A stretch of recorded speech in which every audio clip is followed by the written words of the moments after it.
Hola, buen día.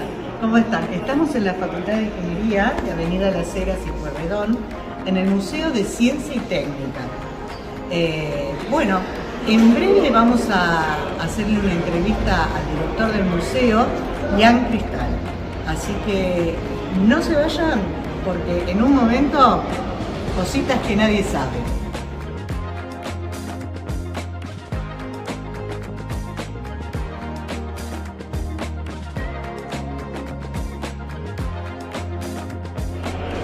Como les había prometido hace un instante, mirá con quién estamos, con el director del Museo de Ciencia y Técnica, Ian Cristal.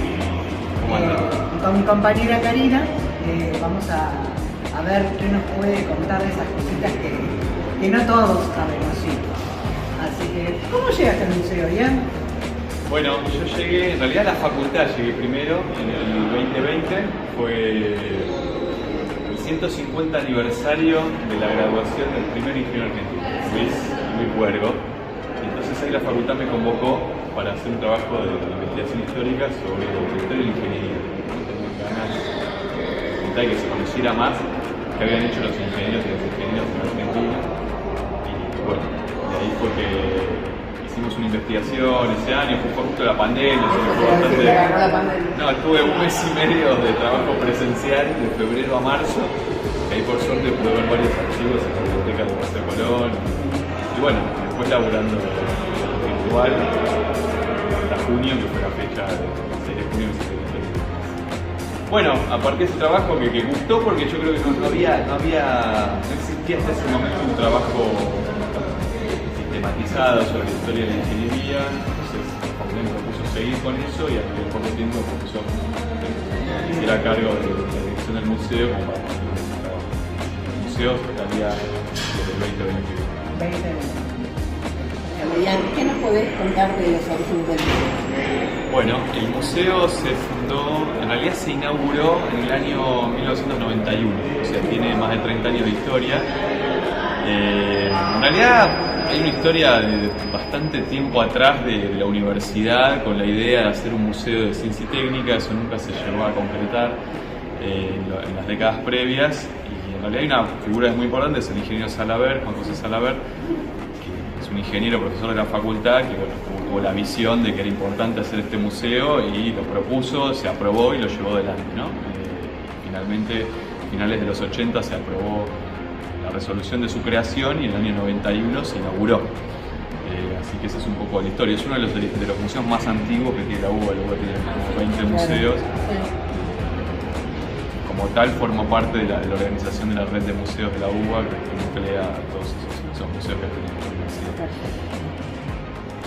Ayer tuvimos una interesantísima visita guiada con demostraciones del museo que vos presentaste y me quedé pensando en cuando hablaste de la arquitectura del museo, que es neogótico, claro. Pero ¿qué hay de verdad? ¿Qué son mitos y qué hay de verdad con quien construyó el museo? Bien, más que el museo, el edificio. El edificio, es verdad, perdón. Digamos, nuestro museo está en este edificio, que es una de las 3 sedes de la Facultad de Ingeniería, que es la sede de Las Heras, en Recoleta, que es una sede increíble, ¿no? Vos la pueden recorrer un poco más, ustedes la conocen. Tiene esa arquitectura, como dijiste vos, neogótica, o sea, es un estilo muy particular, casi no hay edificios así en la ciudad. Pero bueno, el neogótico retoma ese estilo de las iglesias de la Edad Media, el gótico, pero con materiales modernos, ¿no? Los elementos que permiten por ahí espacios mucho más amplios de los que tienen esas iglesias. Pero bueno, me preguntabas por los mitos. Ahí todo el mundo que viene, bueno, algunos pasan y piensan que es una iglesia, se persignan y siguen. Bueno, esos no saben ni siquiera que es una facultad, pero los que entran, muchos dicen, ¿es verdad que si se revocan las paredes del edificio se cae? Bueno, ese es el primer mito. Hay una segunda versión del mito que contaba ayer, que es sensacionalista, que es que el arquitecto, el ingeniero que lo hizo, se suicidó porque estaba deprimido porque había hecho mal el edificio. La versión más... Porque no se podía revocar, era, ¿no? No, sí, porque estaba mal construido. Okay. No se podía revocar porque estaba mal construido, claro. Y si se revocaba se caía. Perfecto. El ingeniero supuestamente se suicidó y la versión más extrema era que se suicidó en la terraza del edificio. Esa Es increíble. Claro, El mito claro. va evolucionando. ¿viste? Ahora es todo mito, Creatividad. lamento contarles. No, perfecto.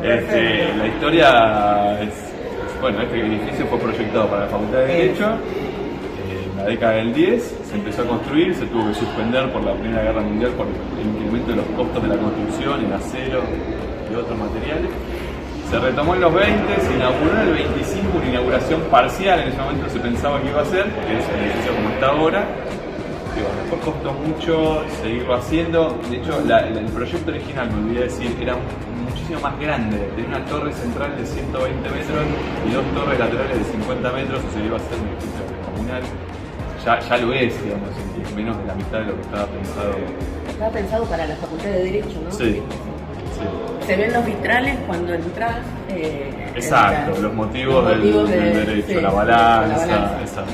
Sí. Eso está en los vitrales, tiene que ver con eso. No, porque el edificio está pensado en todos sus detalles, por eso es como una injusticia que se diga que está mal construido, porque hasta la silla, el mobiliario está pensado para que vaya en consonancia con los pasillos, con la forma que tienen las vitrales, las ventanas, y nada que ver con que esté mal construido, digamos. De hecho tiene los cimientos como para soportar una estructura de 120 metros. El mito no se sabe bien por qué se hizo. La construcción se suspendió por un tema de falta de fondo. Bueno, eso es lo que yo siempre me intrigó, y es saber por qué no se revocó la parte de afuera de la facultad. Por eso, por la falta de fondo. No, en realidad no se terminó de construir. Ok. Junto con Se dice que no se le pagó tampoco, ¿no? Se dice y es verdad. Sí, es verdad. Esa es parte de la historia verdadera. Nunca le terminaron de pagar a Arturo Prince, que era el ingeniero. Nunca le terminaron de pagar. Que la familia cobró después y sirvió para un almuerzo, algo así, ¿no? Exacto, porque No, bueno.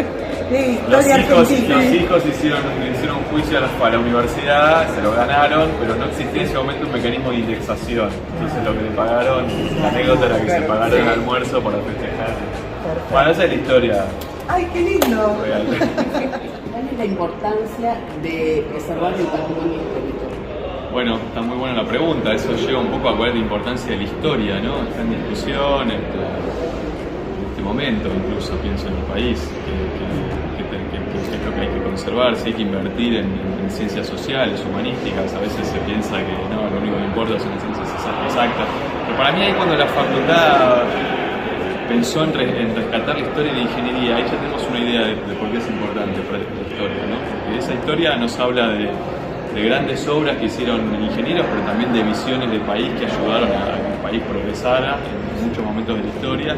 Y rescatar eso también nos sirve para el presente, para el futuro. Entonces el patrimonio para mí viene en esa misma línea. El patrimonio de alguna manera es nuestra historia y la historia en formato material, o sea, lo que queda materialmente de esa historia en edificios, en museos, en objetos.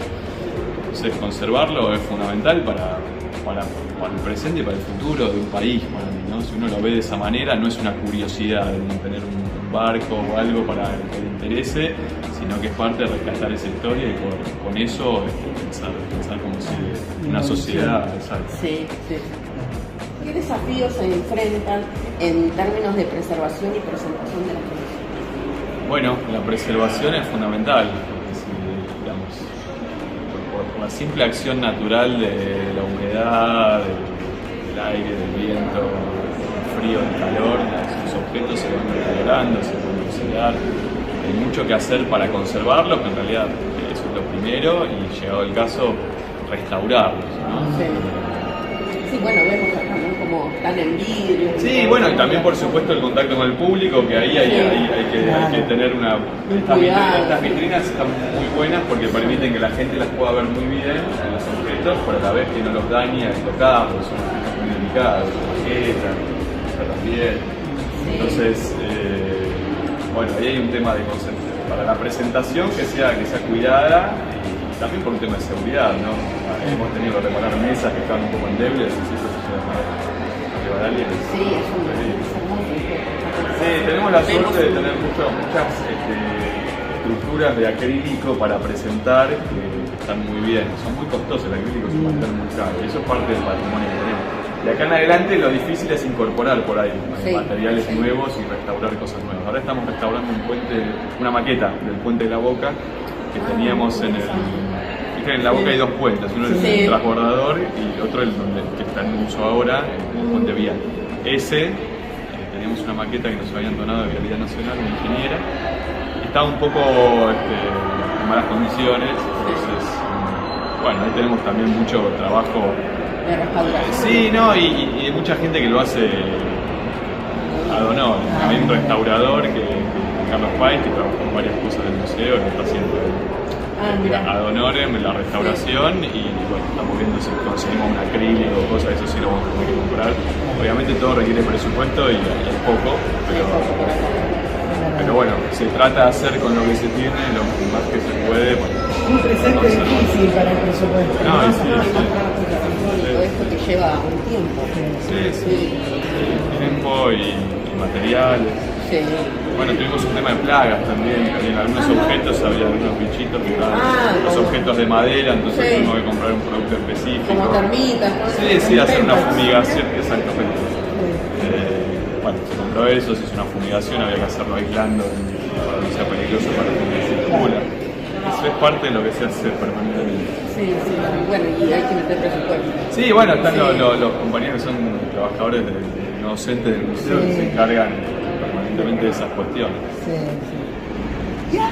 ¿Cuál es el objeto más exótico que tenés acá en las piezas del museo? Bueno, hay varios, la verdad. Me parece que uno que siempre me resultó algo exótico, no es exótico porque en realidad era lo más común que había en su momento, pero es este computador telefónico, ¿no? Wow. Hay una foto incluso de cómo funcionaba, que es cómo funciona una central telefónica, donde las operadoras en ese caso conectaban las líneas, ¿no? Para que las llamadas funcionaran. Entonces, bueno, está los discos demarcados y los cables que todavía se pueden levantar.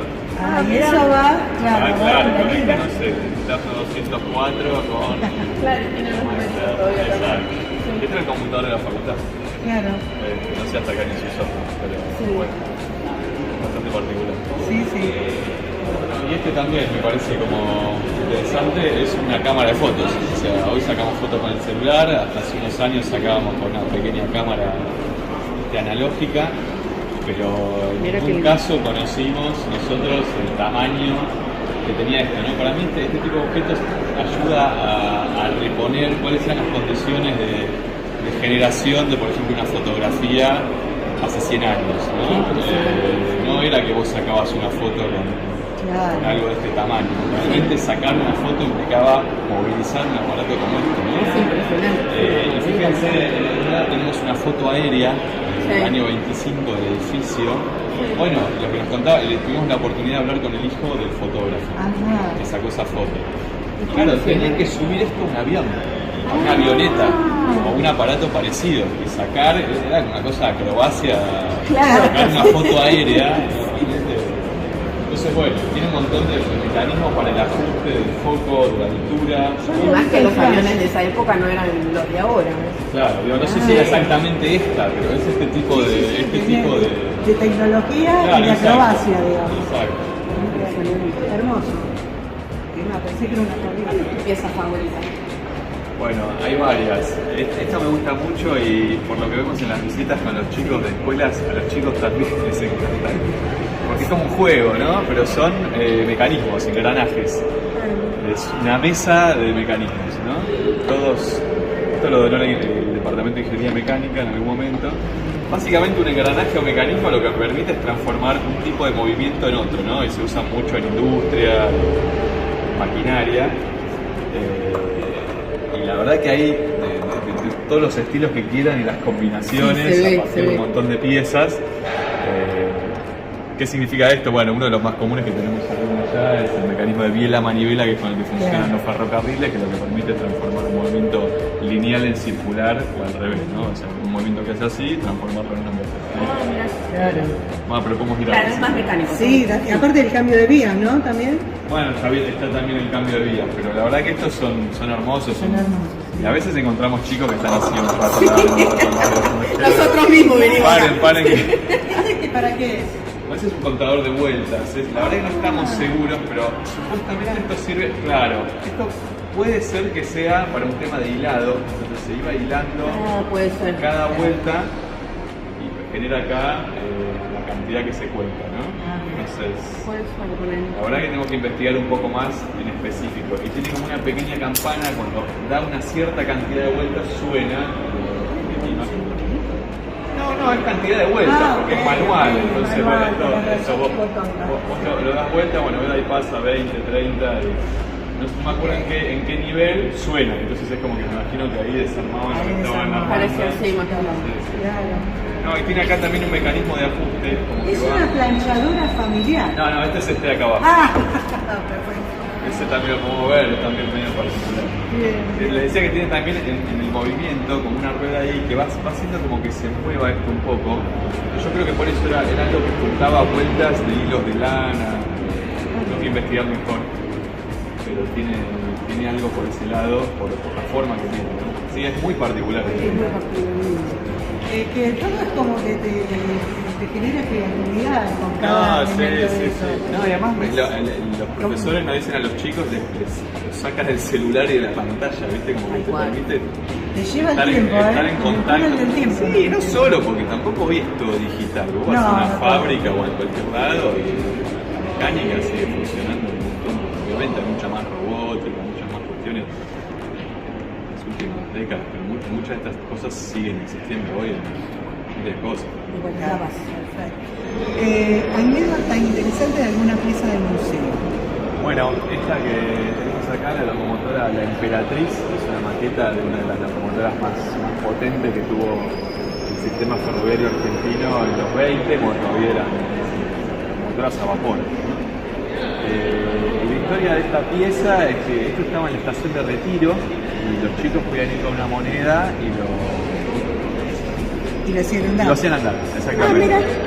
Y en algún momento, no sé en qué año, creo que en los 70, 80, y en algún momento se dejó hacer y la pieza quedó arrumpada en un rincón de Retiro, ¿no? Entonces en algún momento Salaver, que era el fundador, el director del museo, la vio y fue a hablar con el director de Ferrocarriles Argentinos y dijo, che, ¿quién es la pieza esta? La ahí tirada, ¿no quieren donarla al museo? Y bueno, la restauramos. Y así fue que la trajeron y es espectacular. Es hermosa, muy linda. Y ahora me contó un pajarito que hay algo sobre la Torre Eiffel. La Torre Eiffel la podemos ver, dale. Ahora vamos a ver, contar la anécdota. No, esto me lo contó Salaver en realidad. Es una anécdota muy de la década del 90, así que va a ser para los jóvenes de hoy no van a entender esto. Solo para entender. Pero exacto, pero me causó mucha gracia. Bueno, esta es una maqueta de la Torre Eiffel que está en París, y es un maquetista el que la hizo. Si ven los detalles, hay gente que se dedica mucho tiempo a armar este tipo de cosas como hobby. Bueno, la persona que lo hizo nos lo donó. Es interesante porque ahora viene el tema. ¿Quién la hizo? La Torre Eiffel la hizo Gustave Eiffel, que es el Otra al museo. Ahora lo vamos a mostrar. Las 12, ¿no? Sí. Así que va a sonar 12 veces.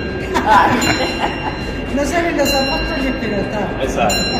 Pero bueno, a ver, la torre la diseñó, inició la construcción Gustave Eiffel, que es un ingeniero muy importante francés en el mundo de la ingeniería. De hecho, tuvo vínculo con un ingeniero argentino, Carlos Casafur, que hizo el dique San Roque en Córdoba, eran amigos, tuvo un vínculo que es interesante. Por ahí estábamos en la otra punta del mundo, porque los ingenieros argentinos tienen un reconocimiento a nivel internacional.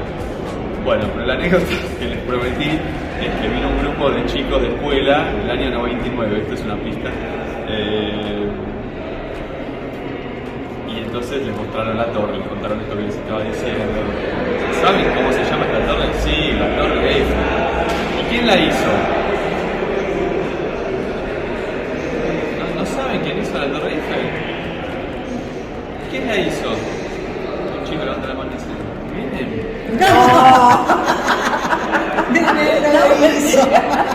Claro, época del 90. Claro, no te lo puedo creer. Bueno, ya sabemos que la primera ingeniera que se recibió es Elisa Bancho. ¿Qué nos podés contar de ella? Bueno, Elisa Bancho, acá tenemos un cuadro de ella, fue la primera ingeniera, como dijiste vos, graduada en Argentina y en América Latina. En 1918, piensen que Huergo había dicho que el primer ingeniero se graduó en 1870, o sea, hubo 50 años en los cuales no había mujeres ingenieras, un montón, de 250 que hablamos, un tercio eran solo ingenieros. Sigue siendo una profesión donde la mayoría son hombres, o sea, muy masculino.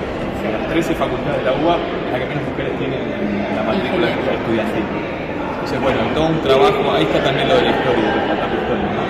También en función de pensar que se pueden incluir más mujeres, muy importante rescatar a las primeras ingenieras y además no solo por un objetivo actual, sino porque fueron verdaderas pioneras en ese momento en la inserción de las mujeres en la educación. En la educación, en la universidad, bueno, en particular Elisa Bachofen tiene toda una trayectoria en temas de ingeniería civil, en vialidad nacional, puentes, que bueno, es muy interesante, y uno ve las fotos que está ella, y está siempre rodeada de hombres, o sea, realmente... Una pionera. Sí, estaba en un mundo totalmente masculino haciendo su lugar como ingeniero. Sí. Y había otra estudiante que es Maradona. Y claro. Sabemos que se inscribió antes que Bachofen, ¿no? Bien, muy bien la pregunta. Elisa Bachofen fue la primera graduada, en realidad la primera inscrita, o sea que se anotó antes que ella en la carrera y la terminó un poco después, fue Clara Hilda Maradona, que es una otra ingeniera de la cual conocemos bastante menos. Sí. Hay un tema también de reconstrucción e investigación de su trayectoria. Elisa ahí ya vive, entonces, y es ingeniera, entonces nos aportó mucho material al museo y la facultad. Bueno, Clara Hilda Maradona es de Salta, tuvimos algún contacto con alguien de la familia, entonces... no sabía que era salteña. Tenemos menos información, pero fue la segunda graduada y la primera en inscribirse. También fue la primera socia del Centro Argentino de Ingeniería. Mira. Y me voy a meter porque lo que quiero saber si en realidad se recibió primero la ingeniera Bachofen porque presentó primero la tesis. Exactamente. En esa época lo mismo ocurrió con los primeros ingenieros, que están acá justo en la lista, que son los llamados 12 apóstoles de la ingeniería. Bueno, terminaron todos de cursar en 1870, pero la fecha de graduación depende de la entrega de la tesis. Entonces Huergo fue el primero, Valentín Balbín fue el segundo. Y en el caso de Bachofen y Aida Maradona es lo mismo. Las dos, hay un cuadro que tenemos que nos dio la hija, terminaron de cursar en el año 17. En el año 18 presentó la tesis de Bachofen y en el año 20 Aida Maradona. Así que por eso la fecha. Bueno, ahora términos más personales. ¿Qué impronta le ustedes al museo? Bueno, yo soy historiador. Para empezar, eso es una novedad para la Facultad de Ingeniería. Sí, tal cual. Creo que por ese lado viene la impronta que le puedo dar yo. Para mí todo lo que se hizo previamente es todo un legado que hasta ser imposible que yo vuelva a hacerlo. Creo que configurar lo que soy ingeniero Salaver, fundar un museo es mucho más complicado. Lo que me toca a mí en todo caso es continuarlo y darle esta impronta que para mí tiene que ver con el restante de la historia de la ingeniería argentina. Si bien eso estaba presente en el museo, bueno, es a lo que yo me dedico y lo que más puedo meterme y aportar, poder buscar estas historias vinculadas a Elisa Bachofen, a Luis Huergo, a las grandes obras que tienen en la Argentina y darlas a conocer, ¿no? Estamos trabajando también para que los propios estudiantes de la facultad lo conozcan, hacer charlas, hicimos un primer curso de historia de ingeniería con el departamento de gestión, también que pueda haber una formación un poco más integral, donde los ingenieros además conozcan de su historia, ¿no? Porque claro, exacto. Sí, es muy interesante. No había nada como que un estudio previo de esto de ingeniería. Había cosas, pero primero que no estaban por ahí tan sistematizadas. Hay un libro que se hizo en los 80 del Centro de Ingenieros. Después era lo que existía muy poco conocido. O sea, no había una difusión desde la facultad. Se hacía la Semana de la Ingeniería, se decía que era por la graduación de Huergo, pero no quedaba medio ahí. Entonces, yo creo que un poco va por ese lado. Sí. ¿Y tu vista con la ingeniería? ¿En qué cambió todo esto? Claro, bueno, yo no venía claro, ni siquiera tampoco de hacer estudios sobre la historia de la ingeniería. Yo en realidad hice mi tesis más sobre la historia del movimiento estudiantil y de la universidad. Desde ahí es que entré en contacto con la facultad que me convocó para hacer ese trabajo más específico y ahí es que me metí a ver un poco, sin conocer prácticamente nada muy específico. Para mí lo interesante que encontré es justamente que en la historia del país, lejos de ser los ingenieros de la ingeniería, lejos de ser técnicos solamente, o sea, gente que tiene un conocimiento técnico y lo lleva adelante, fueron personas con mucho vínculo con la historia política, la historia de lo que pasó en Argentina, ¿no? Y con grandes proyectos y visiones de país. También otro ingeniero es Mosconi, graduado en la UBA, que bueno, fue fundador de YPF y con toda una visión de soberanía y de lo que necesitaba el país en ese momento. Bueno, pero se necesitaba trenes. Bueno, exactamente. Claro. Pero bueno, creo que todo eso, rescatar esa mirada también ayuda a que hoy por ahí los ingenieros y ingenieras que se formen puedan pensarse no solo como un técnico que tiene un conocimiento específico, sino con alguien que tiene una mirada integral y que mira lo que también necesita el país. Eso creo que también está bueno de lo que podemos aportar desde hacer una historia en la ingeniería y que se haga desde la facultad. Sí, está bueno. Vos estuviste con el libro de los 200 años también, ¿no? Sí, ¿cuál? El de 150. No, estaba el de 150, sí. Fue cuando... sí, claro, tal cual. Sí. Bueno, ahí no trabajé tanto sobre la historia de los ingenieros, sino sobre esto que trabajé más de historia del movimiento en la vuelta de la democracia, en el capítulo del libro. Pero eso también, bueno, está buenísimo esa colección, se hicieron 4 tomos de la historia de la UBA, con motivo del bicentenario. Y sacamos otro libro en la facultad. Lo sacó UDEVA en realidad, pero se hizo desde la facultad con el área de orientación vocacional sobre las ingenieras. Ese también está, se llama Ingenieras de ayer y de hoy. Yo ahí escribí un capítulo sobre historia de la facultad y hay todo un trabajo que hicieron las chicas de orientación vocacional vinculadas a esto, las mujeres hoy, estudiantes, cuántas son en cada carrera, qué antecedentes familiares tienen, cómo fue que eligieron estudiar ingeniería. Que se veía más de hombre que... No, y sigue todavía. Pero bueno, lo vamos incorporando. Bueno, y como para ir cerrando, el tema de la noche de los museos, ¿cuándo se incorporó la facultad a toda esa red? 2019 fue la primera vez que el museo y la facultad participaron, yo todavía no estaba. Bueno, fue una experiencia que estuvo buena, porque me cuentan. Después, 2020 fue la pandemia, no se hizo.